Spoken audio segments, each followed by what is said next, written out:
I think it's in my speakers. All right, everybody, we are live. Nice to see everyone. Yay, it's Friday, and we are still in quarantine.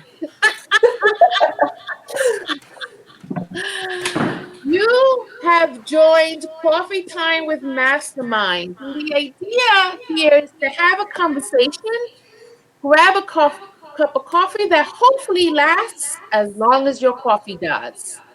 So, this coffee time is a series of conversations we are having that are important and urgent to leaders of mission-based organizations. So welcome everybody.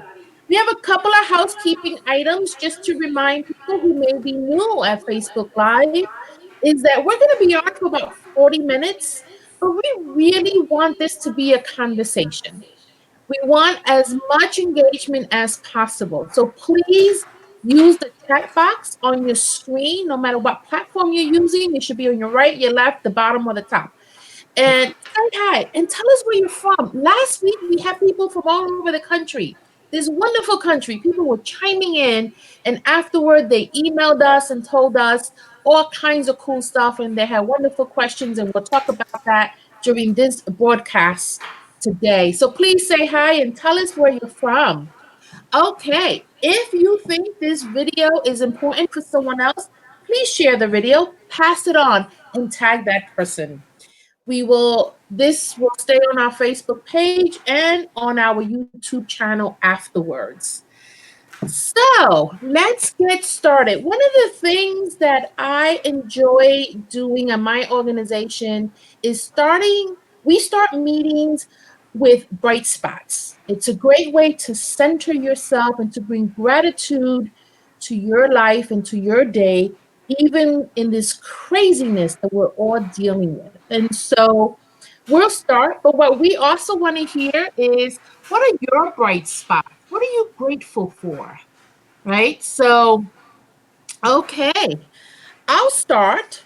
My bright spot is that yesterday I woke up with a ton of energy, the kind of energy I used to wake up with all the time, where I would get up and look forward to going to work and put on a dress and do my hair. And you know what I did? I did all of that. I put on a dress and shoes and I did my hair. And it just felt so good and so normal. And I was so grateful for that. So, Peter, you want to give us a bright spot? Oh, well, I think this morning I'm especially grateful for coffee itself. It's life-giving energy. I'm also grateful that I'm able to get out and be active and spend time in the out of doors, either just walking around my neighborhood or exercising in the street in front of my house. That's been fantastic for me. Yeah. Cool. Yeah, walking is great. And if you have a dog, it's even better. All right. And keep those comments coming. Where are you joining us from? And what is your bright spot? Rebecca, do you have a bright spot to share? I do, but first I want to see, are you still getting echo from me? A little bit. A little bit? Okay, I'm going to work on that. Is that better? Yeah. I think it's better when you. So my bright spot is that actually I wrote 5 grants this week, and one of them came through as funded. So that's a huge bright spot for us. So yeah, we have 4 others pending, and we shall see. That's That's fantastic. awesome. It's fantastic. That's awesome. And Thank in a you. while, you'll be able to talk about what it is you do and why that's such a big deal for you and the organizations you work with. But right now, we're going to talk a little bit about why listen to us? Why did we start this? There are many conversations, important ones that are happening right now. How to lead during this time, how to pivot your programs during the time of the pandemic, how to go after federal funding during this time. And those are all important conversations. But we've been in this anywhere between 4 to 7 weeks, depending on where you're at in the country or where you're at in your town or state. And the truth is, we're probably going to be in this for a lot longer than most of us were thinking. And what we found to be missing in those conversations is planning for the future. There will be a time where we will say post COVID, and the planning for that should be right now. Otherwise, you won't be ready for what would be the next disruption. And if you think this was disruptive, going back to work, to your workplace and doing and going back to your programming in the way that you're used to, or even taking on the new way of working, could be less disruptive if leaders begin to plan for that right now. And so, what we're hoping is that this is a conversation about what are you doing to plan for your post COVID future, and or you're going to hear on 1 to 2 topics per week, 3 different perspectives for how to plan for your post COVID future. Let's go to introductions. We'll tell you a little bit of who we are, and then we're going to start talking about a topic everybody wants to hear about, and that's funding. Peter, do you want to start with introductions? Sure. I'm Peta Blakely. I am the founder and principal of Blakely Consulting, and I help mission-based organizations measure and maximize their impact. Thank you. Rebecca, tell us about you Hello, and my name Grant is Right Rebecca Now. Tuttle. I'm the founder and creator of Grant Right Now and Grant Writing for Good, and we help grant writers, new, emerging, seasoned, write grants for grant funding, and we also teach them how to do it. Wonderful. Rebecca, I'm having a little bit of trouble monitoring the Facebook comments and I'll do that. okay, just because last week, We got a lot okay, I going had on. I will all watch right. the comments, and if there are questions, I will let you know. All right, great, I'm great. We have Myra LaSalle. Hi, Myra, how are you? Who is from New York City? Thank you, Myra, for joining us. So I am Cynthia Rojas, and I have the honor of being a associate consultant with FIO Partners, and we are a national consulting firm that helps leaders make better decisions through an array of services, which includes strategic planning, strategic alliances, training. I specialize in change management, and we have a great team of people who come together and work with organizations so that they can do their great work together. All right, let's get started. Myra, do you have a bright spot that you can share with us that you've had probably this week or already this morning? So, today we're talking about fundraising, and many organizations have had their fundraising efforts or initiatives disrupted. Either they were planning an event and needed to pivot or still planning on how to pivot. They're not able to deliver their programs. And so that's become a problem. I'm still hearing an echo, just in case I don't know who has two things on, but I hear an echo. Or their funding streams have for an array of reasons not been able to follow through. And so what so there are definitely organizations that I want to acknowledge. There are organizations that are still trying to figure out how to remain funded during this time and how to pivot their programs and stay true to their funding. There are also organizations who are also looking at or wondering what can we do today that would help our financial sustainability post COVID.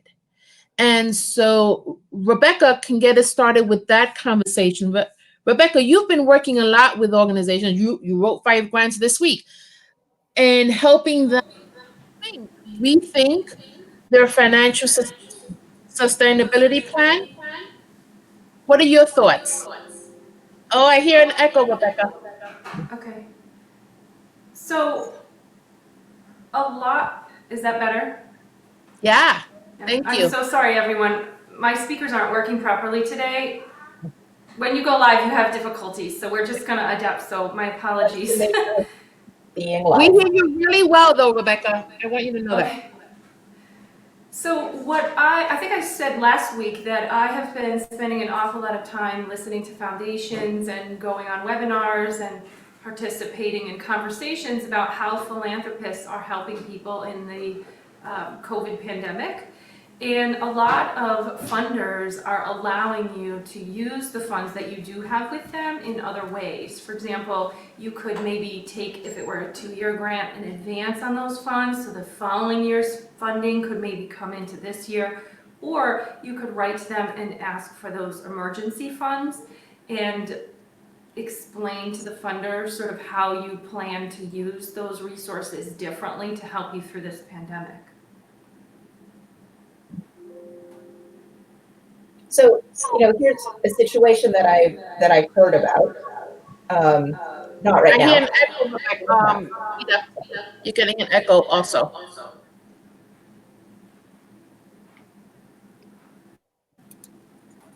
Just when I talk. Yeah. I'm checking all my devices. everything is muted. Okay, go ahead. Let me hear you. Okay. So previous situation, not from right now, but at another, point when fundraising was disrupted, here's the situation that happened. This organization was facing a shortfall, and without an additional chunk of money, let's say a couple of $100,000, a substantial chunk, the organization was going to have to go through some layoffs. So they approach funders and they ask for the money, and they're trying to be really clear and really transparent about the need, but they get a no.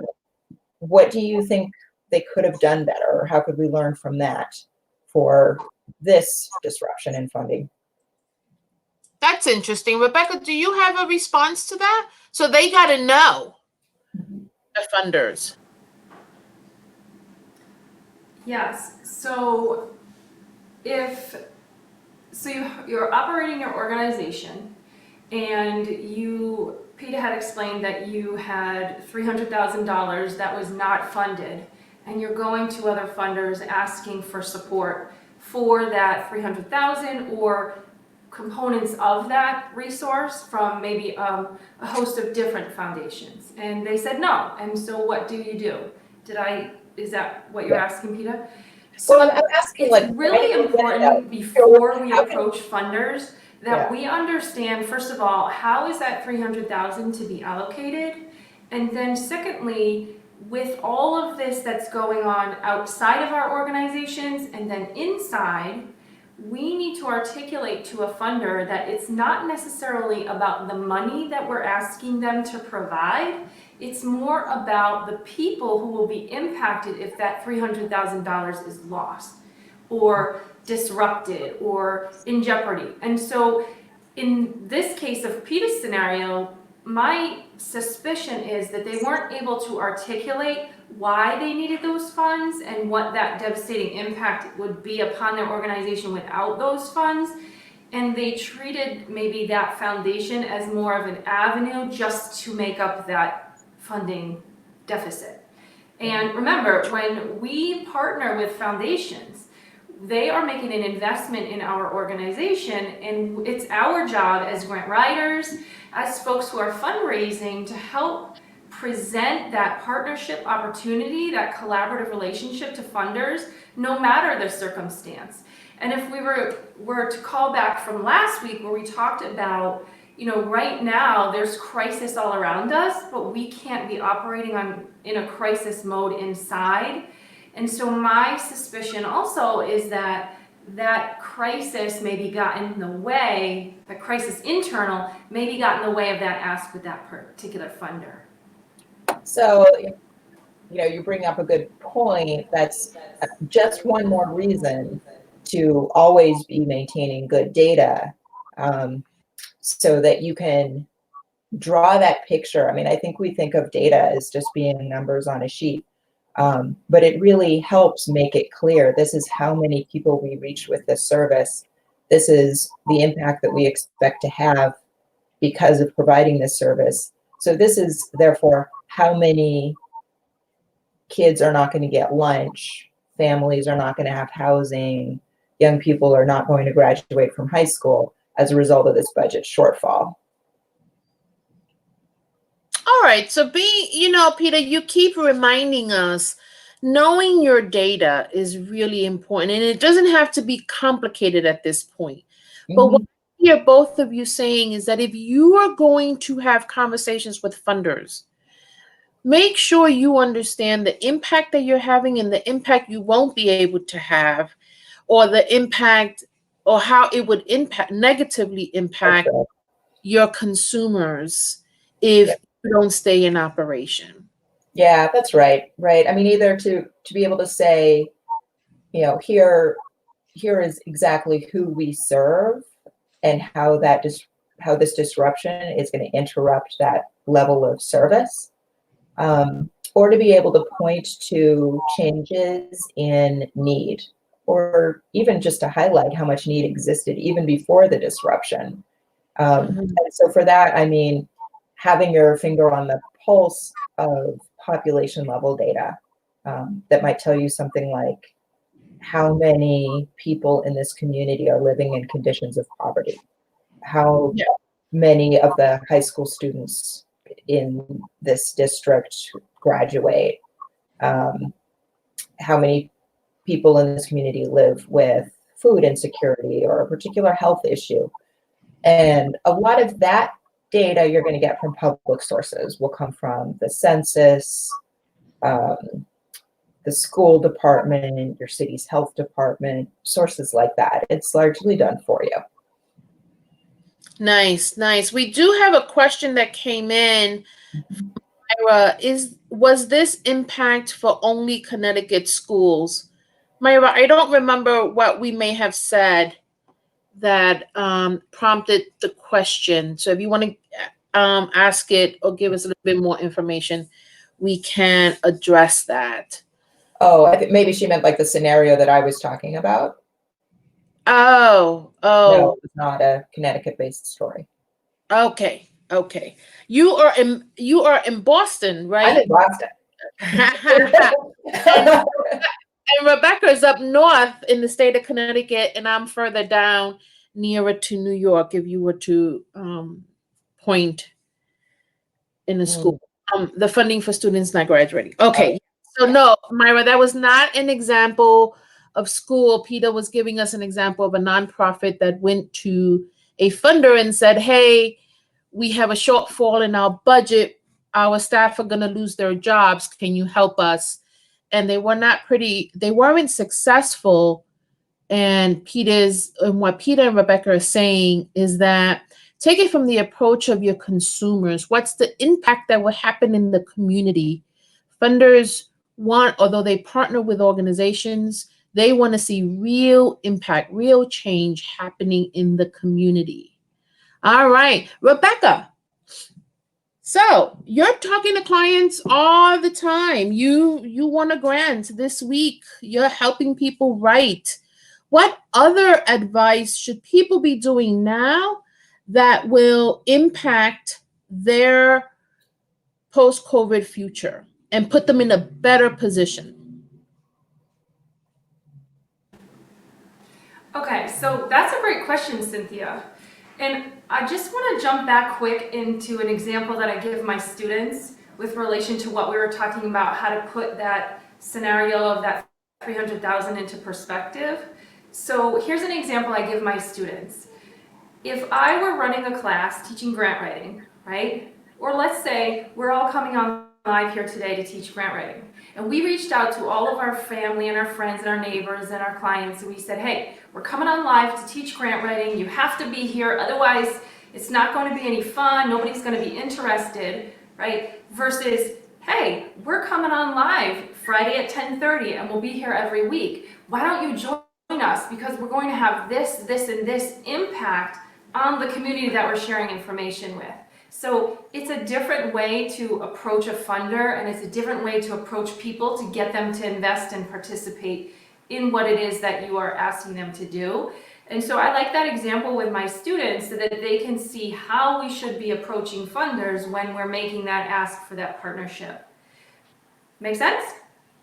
I love that. Rebecca, what happens if you don't have a relationship with your funder? If and or the relationship is mostly through the application process. I didn't hear What you. can organizations do now? So what organizations can do now is they should start looking at what was the impact or what is the impact that this COVID-19 pandemic is having on our organization and our fundraising initiatives, our grant writing, our fund development. Even if you are an organization that is membership based, what is the impact that this is having on our organization? And when we want to go beyond COVID-19 and look at other funding opportunities, we need to talk about what Peter was discussing earlier about what does the data show and what is the impact, and then show those opportunities to funders. So there are funders who are funding outside of emergency response funding and through their traditional initiatives and priorities. And if you look at what's going on inside, then you could potentially open yourself up to additional opportunities while you're focusing on the urgent need right now and securing emergency funding. But when you're planning for your post-COVID future, what funders would you like to engage in conversation with to see about pursuing those opportunities later on? I think that's great advice. There are these unique opportunities now with funders. Many foundations are doing webinars or bringing people to the table, organizational leaders, to hear what's happening on their end. And Rebecca, is that a good way to show up and begin to build a relationship and they get to know your name and your organization? Absolutely. You should always be talking about your mission everywhere you go. And whenever there's an opportunity for you to share your mission with the community, you absolutely should. And what you don't want to be discussing with people is, oh, we had this funding and it got cut because of this virus and nobody knows what to do and we have such an influx of clients and we don't have enough supplies. Would you make an investment in that, or would you make an investment in an organization that says, well, take my mission, right? Grant Right Now's mission is grant writing for good. No matter what, we are helping grant writers find avenues to write grants and secure funding for their good programs, for their good work. And so we want to keep that mission in the forefront. Have we had to make adjustments in how we deliver that service in our education? Absolutely. However, here is how we made those adjustments, and here is how we show promise moving forward. And we would love to partner with you in that momentum.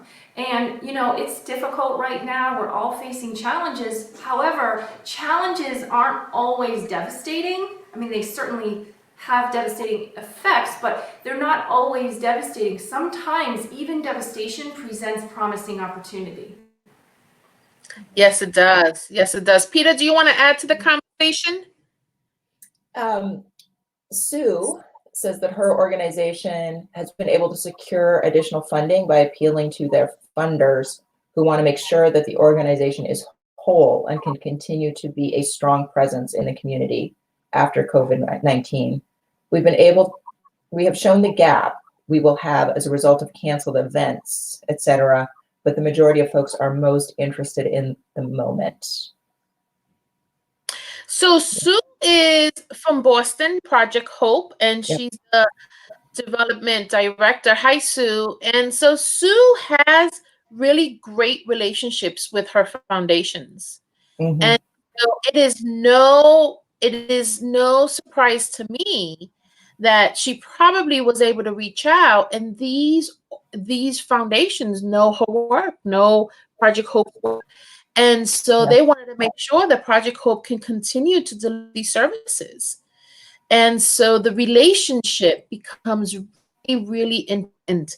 And what Rebecca is saying, if you don't have a relationship, because you're still a startup, or you don't have a director of development, and you are a CEO who does everything, there are opportunities for you to join larger groups, webinars hosted by foundations and other different kinds of funders, but also talk to other people in your industry This is the time where, remember, leaders should be leading. You should have staff managing the response. You begin to build partnerships because you also have to look at this in the long term. The next 6 to 12 months are going to define your organization, but there will be a post 12-month period. And so you want to prepare for that now. Rebecca?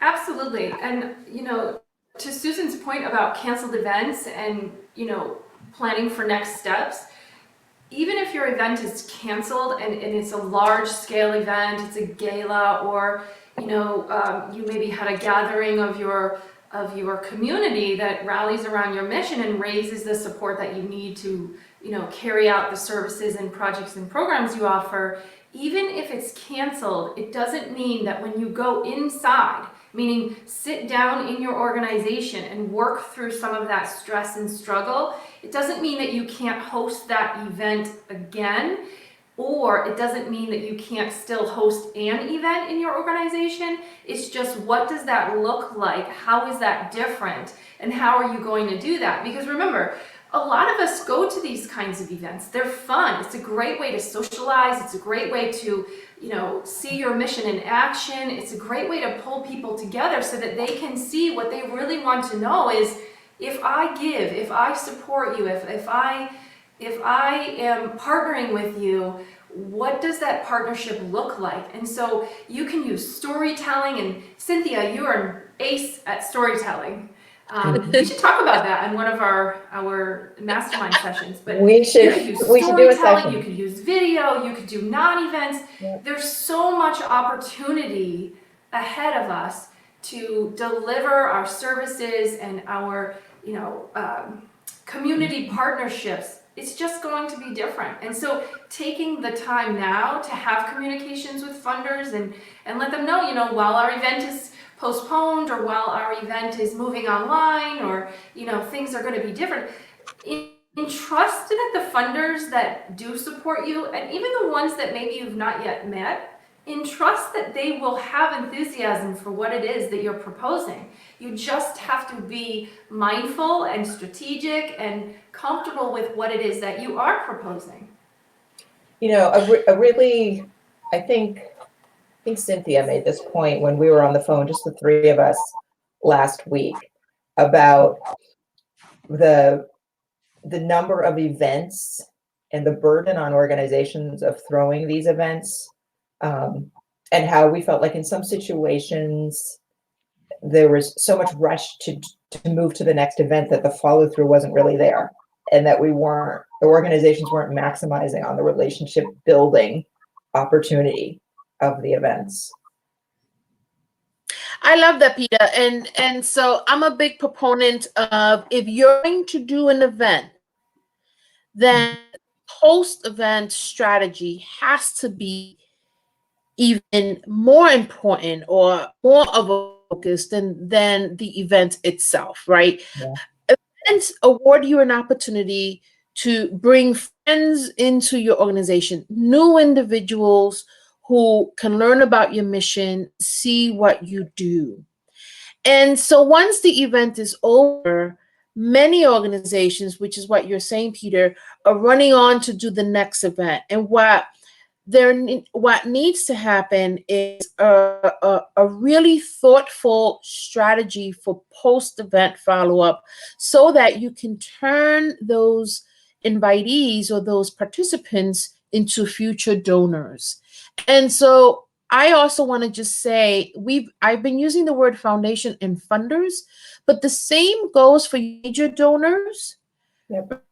Think about, maybe you recategorize major donors. Some people donors $1,000, and some it's $100 or $25,000. But think about your donors right now, and excuse me, what do you think they would like to know about your organization during this pandemic? Send them an email, or like Simone Joyot, who's a very well-known fundraiser, a newsy letter. So it's not a newsletter and it's not a letter, it's a newsy letter. And so it's a little bit longer than a letter, but not as long as a newsletter. Let your donors know what you're doing to get through this pandemic and how you're planning for the post-COVID future. Donors want to hear that. They're your investors. They want to hear that. So you're Rebecca? really saying, be focused on the relationship building. Just like before we got in this call, Cynthia, you and I were talking about programs going virtual, right? Hold on How one can, second, Peter. Echoing, and when you go on mute, I don't hear the echo, so I think it's coming from you. Do you want to mute yourself?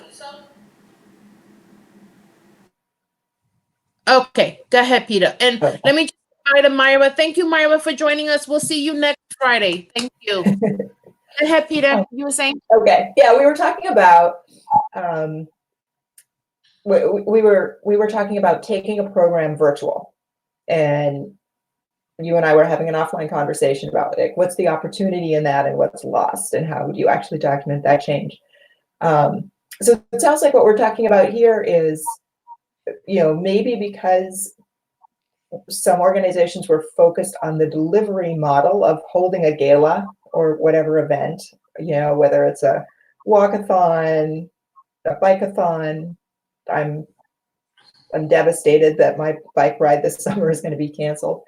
All those events, but how can we focus on the camaraderie building, on the community building, on the connections, absent the actual coming together? This is the time to do it. This really is the time to do it. Donors want to hear from you. There's nothing sad for a donor. Well, there are a lot of sad moments. I shouldn't say nothing sadder, but it's sad when we donate to an organization, and for us it could be considered a big donation, and maybe for the organization it's not.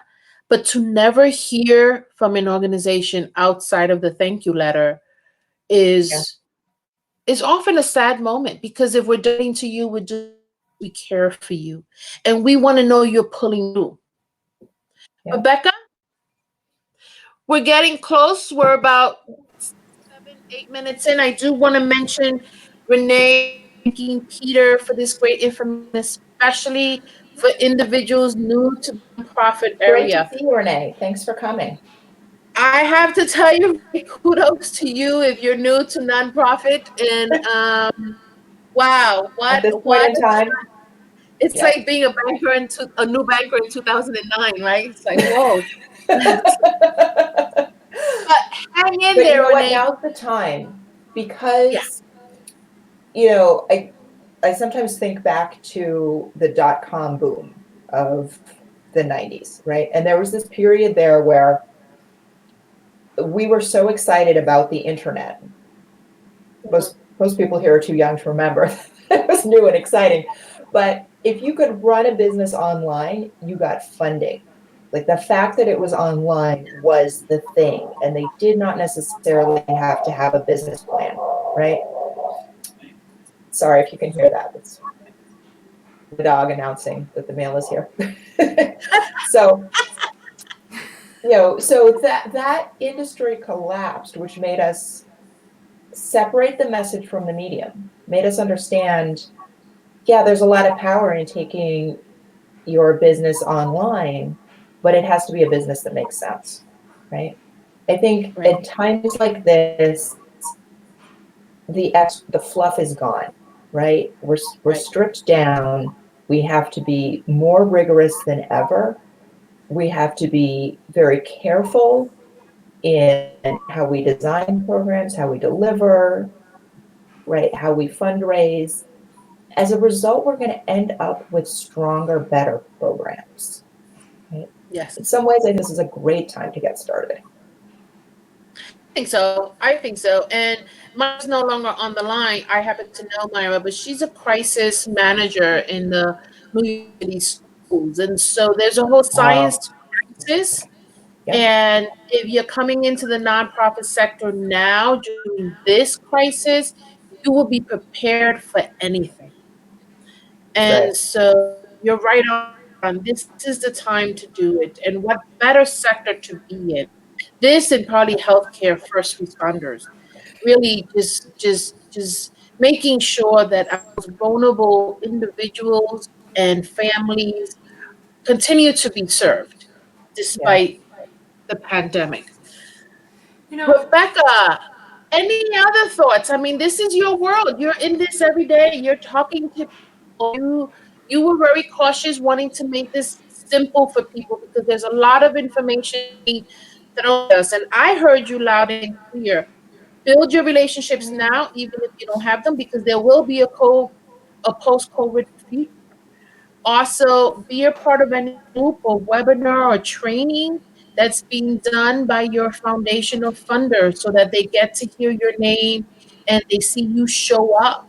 And use this time to begin relationships with your donors and reach out to your donors now and let them know what you're doing and how you're planning for the future. Any Rebecca?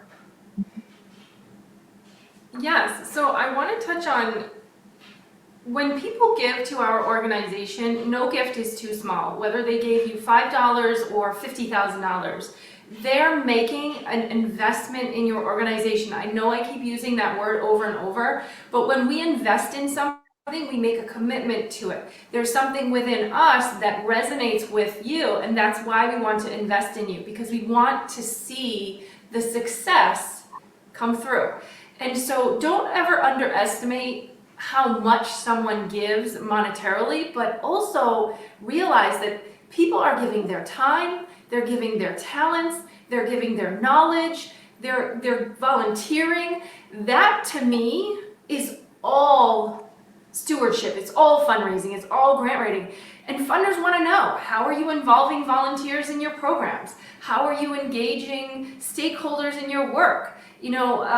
So don't underestimate people's willingness to give, because their willingness to give outside of financially, that's invaluable. That is unbelievable. And because we invited them in, and I'm not saying they need an invitation, but because we were welcoming of them to come in and help us with that, you have to express that gratitude. You have to say, we couldn't have done this without you. And they might know someone who knows someone at a foundation or sits on a board, or they might know someone and they want to donate to you, or that what's going on right now is going to be memorable for the rest of our lives. And 5 years down the road from now, if they came and volunteered their time, talents, skills, etc., they might give a gift to you, give a legacy to you later on. So treasure and appreciate the gifts and the support that you're receiving outside of just those dollars. It's going to come back to you. And so I like the idea of having a newsie. Did you call it a newsie, Cynthia? It was newsie? A newsy letter. A newsy letter. I love that idea. And you should be They sharing came those from Simone ideas. Doyle. Pick up the phone, tell the funder, hey, this is tough right now.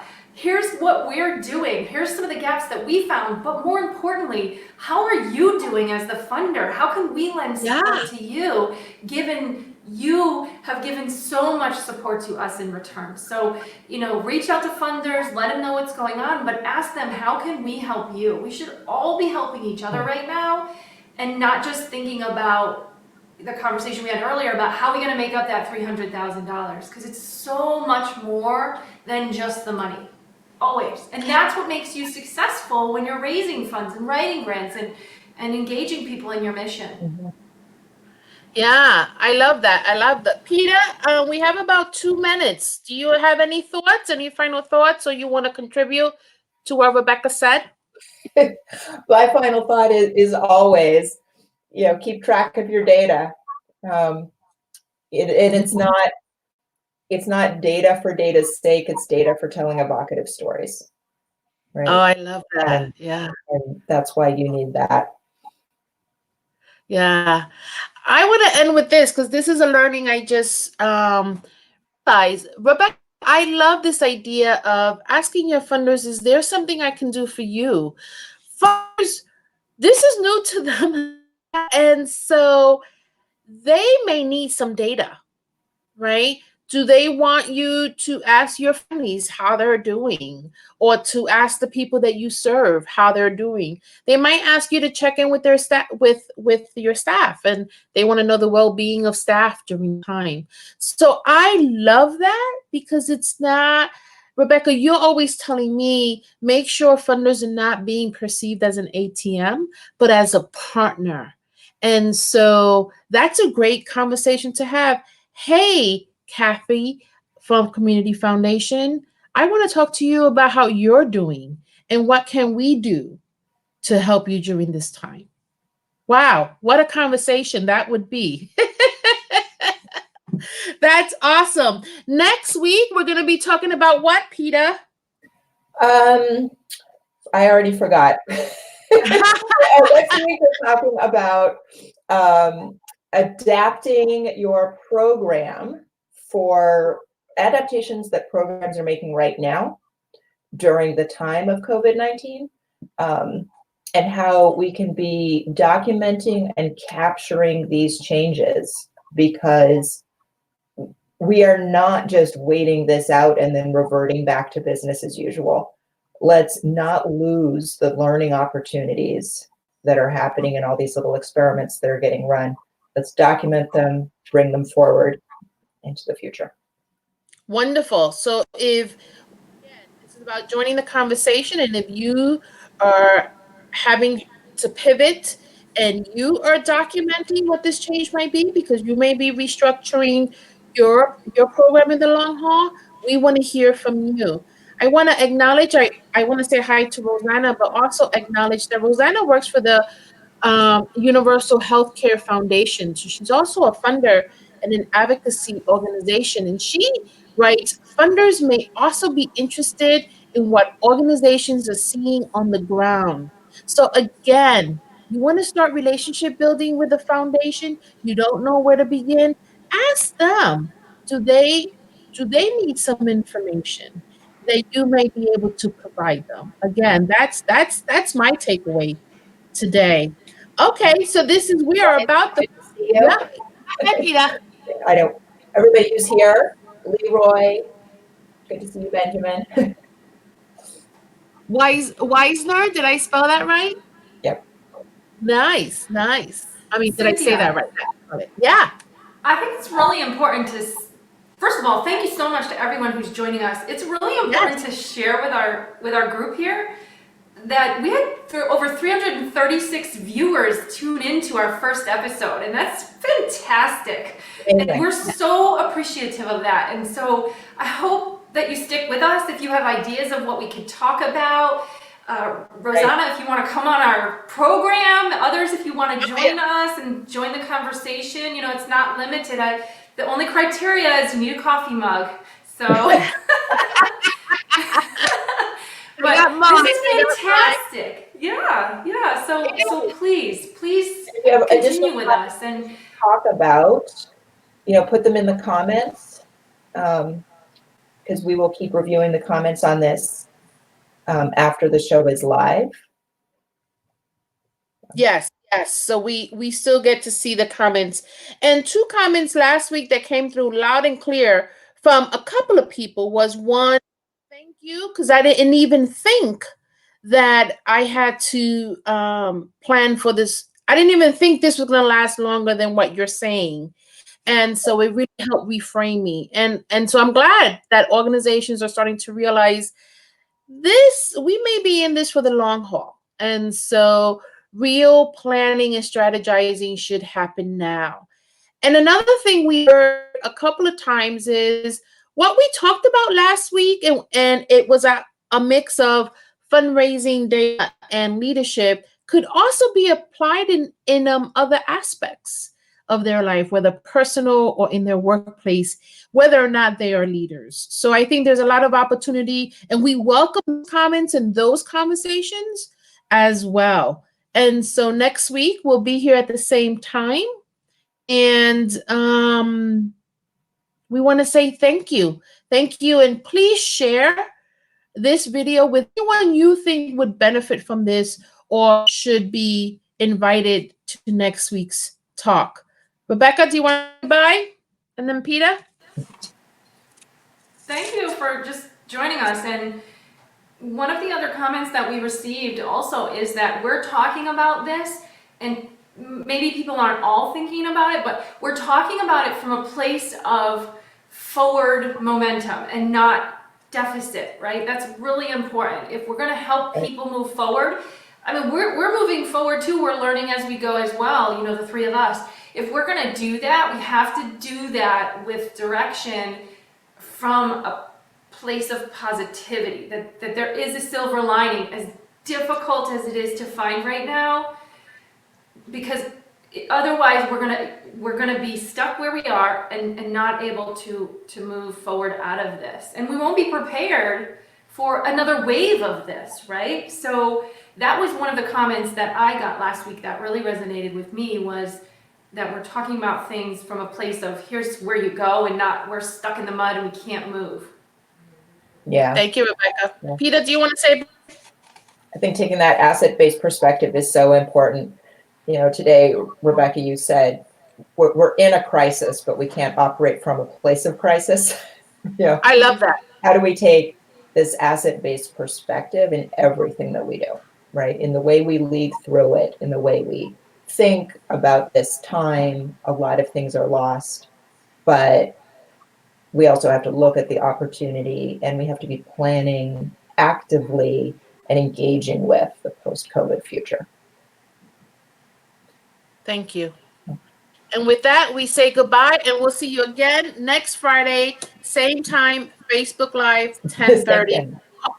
Coffee time with Masterminds. Thank you. Thank you. Thanks for coming, everybody. Have a great day.